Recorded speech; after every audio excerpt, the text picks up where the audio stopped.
ჩემი გამოცდილებით 100 მარკეტინგში დასაქმებულ ადამიანს რო კითხო, შენი პროფესია რა არისო? 100-დან დაახლოებით 80% გიპასუხებს, რომ მარკეტინგის სპეციალისტი ვარ. და იგივე შეკითხვა რო დაუსვა გაყიდვებში დასაქმებულ ადამიანებს, იქიდან ალბათ 10-15% გიპასუხებს, რომ გაყიდვები ჩემი პროფესიაა და გაყიდვების სპეციალისტი ვარ. ბევრი ვფიქრე მოკლედ ამ თემაზე, რა შეიძლება და ყოფილიყო მიზეზი და მინდა რომ გაგიზიაროთ. სიცხე კი მაქვს მაღალი 37.4 37. პირველი მიზეზი ჩემი აზრით არის ის, რომ როდესაც ადამიანს პროფესიას ეკითხებიან, ავტომატურად ფიქრს იწყებს ადამიანი იმაზე, რა აქვს დამთავრებული და დიპლომზე რა უწერია. და ხშირ შემთხვევაში მოკლედ პასუხი მომისმენია ესეთი, რომ პროფესია კი ეს მაქვს, მაგრამ მუშაობ ამ სფეროში.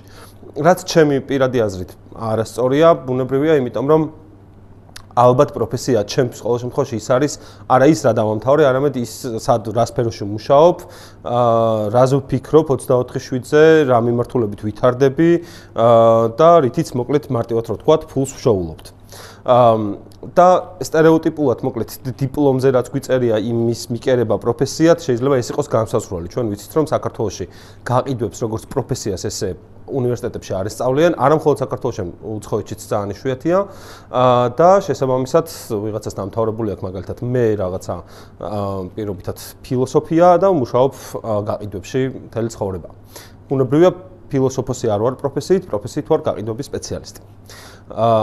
მეორე მიზეზი და კიდევ უფრო გავრცელებული არის ის, რომ ადამიანები გაყიდვებს ხშირად აღიქვამენ როგორც დროებით სამსახურს. აი წარმოიდგინეთ, რომ მოკლედ დაახლოებით ეგეთი შეხედულება არსებობს, რომ გაყიდვებში დავიწყე მუშაობა, ვიმუშავე დაახლოებით 1 წელი მაგალითად და მერე გადავედი სხვაგან სამუშაოდ. ძალიან იშვიათად შეგხვდებათ ადამიანები, ვისაც გაყიდვები სერიოზულად უყურებს და ყოველთვის არის რაღაცა დროებითი სამსახური, შეიძლება მოსწონს და კომფორტულად არის სიმწუთას, მაგრამ რადგან როგორც პროფესიას არ უყურებს ესე, შესაბამისად დამატებით არც მაგ მიმართულებით კითხულობს ხოლმე რაღაცებს და არც მაგ მიმართულებით ვითარდება. ეს არის მეორე გავრცელებული ამბავი, რომ გაყიდვები პროფესიად ზოგადადაც არ აღიქმება და შესაბამისად ადამიანები ამას დროებით სამსახურს, როგორც დროებით სამსახურს ისე უყურებენ. და მესამე მიზეზი ჩემი აზრით არის ჩვენი საბჭოთა გამოცდილება. წარმოიდგინეთ, რომ ბევრი 10 წლეულის მანძილზე გაყიდვები არათუ რაიმე სახის საქმიანობა, არამედ აკრძალულიც იყო საბჭოთა პერიოდში, იმიტომ რომ ვერაფერს ვერ გაყიდიდი, არაფერი არ იყო პერსონალურად შენი საკუთრება, ყველაფერი იყო სახელმწიფოს საკუთრება და იმ ხალხს ვინც რაღაცას ყიდიდა, ეძახდნენ სპეკულიანტებს და იჭერდნენ ხოლმე როგორც წესი, მოკლედ შეიძლება ციმბირში გაეშვათ ამის გამო.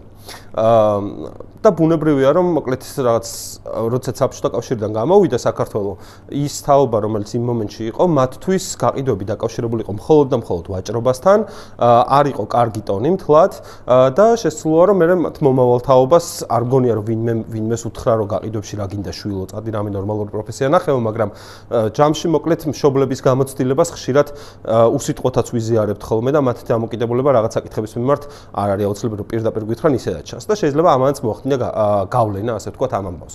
ჯამში მოკლედ ეს სამი ამბავია. პირველი, რომ უნივერსიტეტში არის სწავლება და არ აღიქვამენ ამას პროფესიად.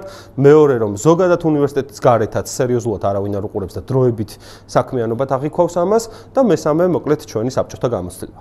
სინამდვილეში გაყიდვები არის ჩვეულებრივი პროფესია, რომელსაც სჭირდება ბევრი წელი შრომა, მოკლედ პრაქტიკაც და თეორიაც იმისათვის, რომ კარგები ვიყოთ ამ სფეროში და ან არ არის შესწავლადი 1 კვირაში, 2 კვირაში, 2 თვეში და ასე შემდეგ.